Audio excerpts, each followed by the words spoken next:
Hello friends, आज का अपना नया टॉपिक स्टार्ट करते हैं। ये है एसिड एंड बेसिस, अम्ल एंड क्षार। तो थोड़ा सा कंपैरिजन करते हुए देखते हैं अम्ल और क्षार। स्वाद, अम्ल कैसे होते हैं? खट्टा। क्षार कैसा होता है? कड़वा। लिटमस पेपर को अम्ल नीला लिटमस पेपर को लाल कर देता है, और जो क्षार होता है, जो बेस होता है, वो लाल लिटमस पेपर को नीला कर देता है। पीएच की बात करें तो एसिड का जो पीएच होता है वो 7 से कम होता है, क्षार का पीएच 7 से ज़्यादा होता है। अगर हम अम्ल की धातु से क्रिया कराएं तो H2 हाइड्रोजन गैस निकलती है। ये हमने जो मेटल एंड नॉन मेटल वाला चैप्टर पढ़ा था उसमें भी ये देखा था। तो हम यहाँ पर ये देखिए बेस लिया है, हमने इसकी जिंक से क्रिया करवाई है, तो यहाँ पे बना है Na2ZnO2 प्लस H2, धातु का ऑक्साइड बना है और हाइड्रोजन गैस निकली है। तो क्षार, ये क्षार का एग्जाम्पल है। अम्ल से क्रिया करेंगे तब भी यही बनेगा, क्षार से करेंगे तब भी हाइड्रोजन गैस बनेगी। अब देखते हैं लिटमस क्या होता है। लिटमस थैलोफाइटा ग्रुप का लीचेन पौधा होता है, उससे प्राप्त किया जाता है। बेसिकली ये बैंगनी रंग का होता है लीचेन पौधे से, ठीक है। अब हम एसिड एंड बेस देख रहे हैं। अब मान लो कि हमने एसिड और बेस की ही एक साथ रिएक्शन करा दी परस्पर, तो क्या बनेगा? ये है आपका बेस NaOH, ये है एसिड HCl, इसकी रिएक्शन हुई तो बना NaCl जो कि लवण है, और साथ में बना H2O दैट इज वाटर। तो अगर हम एसिड बेस की रिएक्शन कराते हैं तो क्या बनता है? लवण और जल। आगे है अम्ल के साथ धातु ऑक्साइड की क्रिया से लवण और जल बनता है। अब हम धातु ऑक्साइड की क्रिया कराते हैं एसिड के साथ, तो ये जो धातु है Mg, ये तो इधर आ जाएगी Cl2 के साथ, और क्या बनेगा? जल। तो अम्ल के साथ धातु के ऑक्साइड की, तो अम्ल से आपको H प्लस आयन मिलेगा और धातु के ऑक्साइड से ऑक्सीजन मिलेगी, तो याद रखिएगा कि H2O बनेगा। जलीय विलयन में हम देखते हैं कि जो एसिड और बेस हैं वो क्या क्या रिस्पॉन्ड करते हैं। तो हम बात करते हैं एसिड की, अम्ल की। जल की उपस्थिति में HCl में H प्लस आयन उत्पन्न होता है ना। ये जल के अणुओं के साथ मिलकर रहता है। कैसे? ये HCl है, ये हमने इसको जल में मिलाया, तो अब इससे एक H प्लस आयन उत्पन्न हुआ, ठीक। अब ये H प्लस आयन इस H2O के साथ मिल जाएगा, तब ये क्या बनेगा? ये बनेगा H3O प्लस, इसको हम कहते हैं हाइड्रोनियन आयन, और ये निकला आपका क्लोरीन आयन। इधर देखते हैं क्षार। अगर आप बेस को जल में मिलाएंगे तब क्या उत्पन्न होगा? ऑब्वियसली बेस को जल में मिलाने से हाइड्रोक्साइड जो आयन है वो उत्पन्न होगा, जो कि क्या होता है? OH माइनस होता है।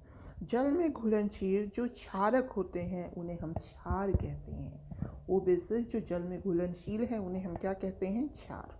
अब चलते हैं अपना पीएच स्केल की तरफ। तो पीएच, अम्ल व क्षारक के विलयन की प्रबलता, मतलब कोई एसिडिक है, कोई बेसिक सॉल्यूशन है, तो कितना एसिडिक है, कितना, मतलब उसकी प्रबलता मेज़र करी जाती है। तो पीएच स्केल ये बेसिकली होता क्या है? ये बेसिकली विलयन में जो हाइड्रोजन आयन है इनकी सांद्रता नापने के उपयोग में आता है, मतलब ये इसी की सांद्रता मेज़र करता है। अगर कोई उदासीन विलयन है तो उसका पीएच कितना होता है? 7। ये मैंने एक छोटा सा ऐसे डायग्राम बना दिया। ये यहाँ पर ये उदासीन शुद्ध जल है, आसुत जल जो बोलते हैं, इसका जो पीएच है ये है 7। 7 से ऊपर अगर किसी पदार्थ का पीएच आता है तो वो क्षारीय प्रकृति का कहलाता है। 7 से नीचे जो पीएच है वो अम्लीय प्रकृति का कहलाता है। जो हमारा जठर रस होता है उसका जो पीएच है वो 1.2 होता है, ठीक। जो स्टमक में जो जूसेस होते हैं उनका कितना होता है? 1.2। नींबू का होता है भाई 2.2। कितना होता है नींबू का? 2.2।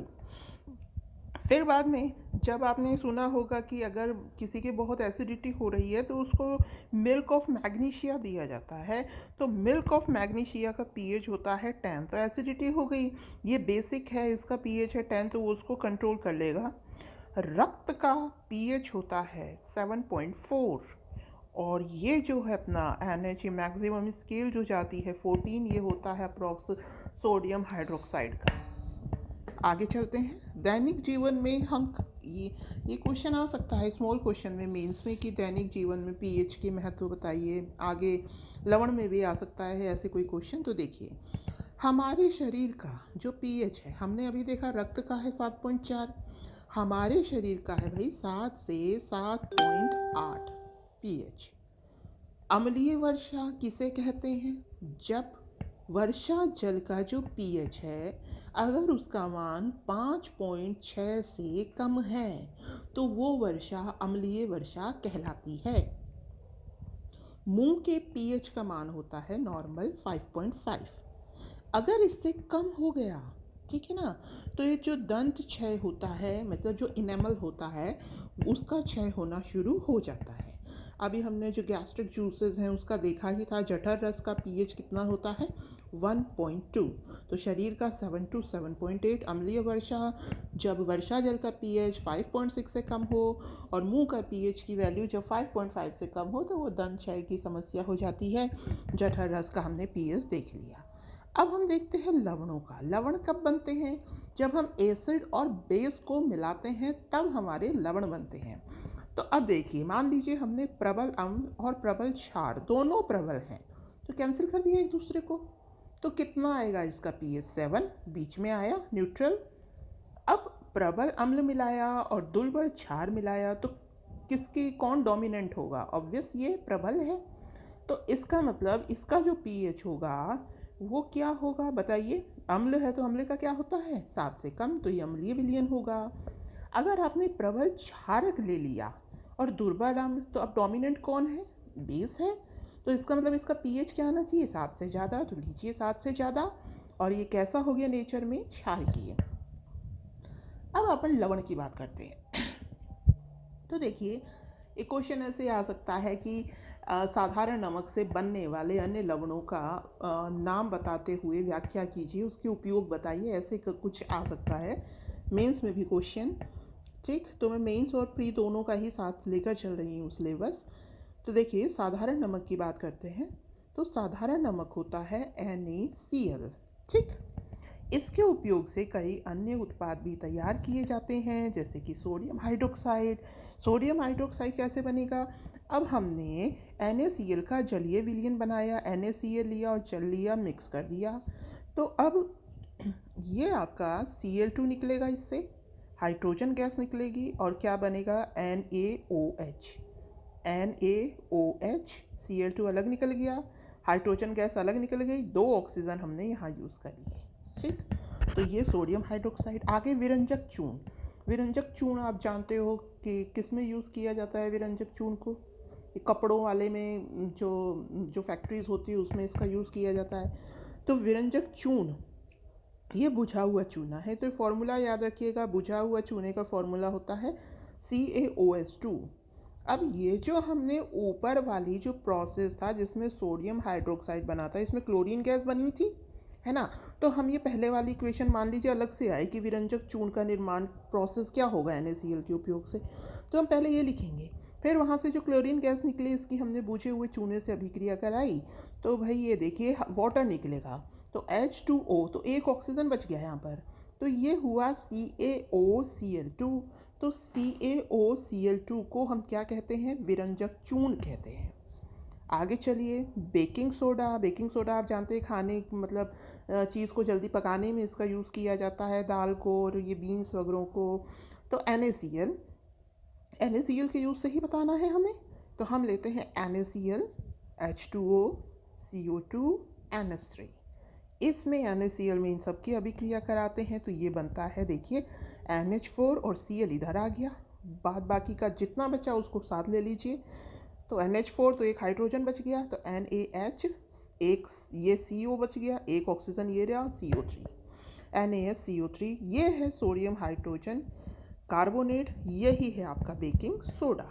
ठीक है, ये खाना बनाने के उपयोग में आता है। अब क्या होता है, खाना बनाने में हम इसे गर्म करते हैं, है ना, तो हम इसे गर्म करते हैं, बॉईल करते हैं, तो ये गर्म करने से सोडियम कार्बोनेट बना लेता है, जल बनाता है और CO2।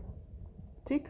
तो बेकिंग सोडा हमने देख लिया। NaCl में हमने क्या क्या मिलाया? हमने NaCl में मिलाया था H2O, CO2 और NH3। H2O, CO2, NH3। तो NH4Cl बना और NaHCO3 बना, यही बेकिंग सोडा है। ठीक। बेकिंग पाउडर, तो बेकिंग पाउडर कैसे बनाना है? कुछ नहीं करना। इसमें जो बेकिंग सोडा है इसमें टाइट्रिक अम्ल हम मिलाएंगे, तो टाइट्रिक अम्ल मिलाएंगे तो उसका जो H+ है उसका यूज़ होगा। तो ये H+ हम इधर यूज़ कर लेंगे इसको। तो देखिए ये CO2 अलग हो गया, वाटर बन गया, और जो हमने अम्ल लिया था इसके साथ जो भी उसका लवण, क्योंकि जो Na है ना ये उस अम्ल के बाकी हिस्से में जुड़ जाएगा। ठीक है, तो ये हो गया अम्ल का सोडियम लवण। तो इस तरीके से हम क्या बना लेते हैं, मतलब बेकिंग सोडा में टार्टरिक अम्ल मिलाएंगे तो सोडियम हाइड्रोजन कार्बोनेट, ये जो है अपना NaHCO3, ठीक है ना, ये बेसिक नेचर का होता है। तो पेट में अगर अम्लता एसिडिटी हो जाती है तो इसका यूज़ किया जाता है। अब है धोने का सोडा, ये इंपॉर्टेंट रिएक्शन है, थोड़ा देख लीजिएगा। NaCl plus H2O plus CO2 plus NH3, पीछे देखा था सोडियम हाइड्रोजन कार्बोनेट बना था और NH4Cl बना था। अब इसको हमने गर्म किया तो अभी पीछे देखा था हमने Na2CO3, H2O और CO2 बना, है ना। अब ये जो Na2CO3 है इसका हम क्या कराएंगे, क्रिस्टलाइजेशन H2O के साथ, तब ये बनेगा Na2CO3 10H2O। ये होता है धोने का सोडा, Na2CO3 10H2O। ठीक है, इसका उपयोग किया जाता है कांच फैक्ट्री में, साबुन फैक्ट्री में, घरों की सफाई में Na2CO3 का उपयोग किया जाता है। जल में जो कठोरता होती है ना उसको हटाने के लिए भी इसका, आपने सुना होगा कि जो कठोर जो वो होता है पानी ना, उसमें इसका सोडे का, धोने के सोडे का यूज़ किया जाता है। क्रिस्टलन का जल, अब जैसे ये है Na2CO3, ठीक है, धोने के सोडे का जो फॉर्मूला है, इसमें जो वाटर के ये जो मॉलिक्यूल हैं ये कहलाते हैं क्रिस्टलन का जल। मतलब लवण के एक सूत्र इकाई में जल के निश्चित अणुओं की संख्या, एक सूत्र इकाई में मतलब एक ही फॉर्मूले में जितने जल के अणु हैं वो क्या कहलाते हैं, क्रिस्टलन का जल। जैसे जलीय कॉपर सल्फेट, जलीय कॉपर सल्फेट क्या होता है, CuSO4 5H2O, ये कॉपर सल्फेट है जलीय। तो इसमें क्रिस्टलन का जल कितना है, 5H2O, है ना, और इसमें कितना है धोने के सोडे में, 10H2O। अब है प्लास्टर ऑफ पेरिस, ये कैसे बनाया जाता है, देखिए जिप्सम, याद रखिएगा जिप्सम होता है CaSO4 2H2O, 2-3 बार CaSO4 2H2O, CaSO4 2H2O। कुछ नहीं करना, केवल इसे गर्म करना है, तो जो इसका डेड हाइड्रोजन मॉलिक्यूल है वो हटेगा और आधा यहाँ रह जाएगा। तो ये जो आधा बचा है इधर, ये प्लास्टर ऑफ पेरिस बनता है, यानी कि CaSO4 half H2O, that is plaster of Paris. कहाँ काम आता है, मूर्ति बनाने में, हाथ फ्रैक्चर हो जाता है तो हम वहाँ पर भी, और भी घरों में भी कई जगह POP हम यूज़ करते हैं प्लास्टर ऑफ पेरिस। सो याद रखिएगा जिप्सम को गर्म करने से, जिप्सम को गर्म करने से CaSO4 और ये 2H2O, इसको हमने गर्म किया तो ये CaSO4 हाफ H2O और ये 1.5 H2O अलग हो गया। तो ये लवण आपको समझ में आ गए होंगे। ये चैप्टर मैंने मिनिमाइज़ कर जितना हो सकता था इसमें, जितना भी मटेरियल था आपके आगे रख दिया है ना। तो ये अभी साइंस चल रहा है अपना, तो आई थिंक समझ में आया होगा। और कोई कमेंट है तो आप प्लीज़ बताइएगा। Thanks and have a nice day.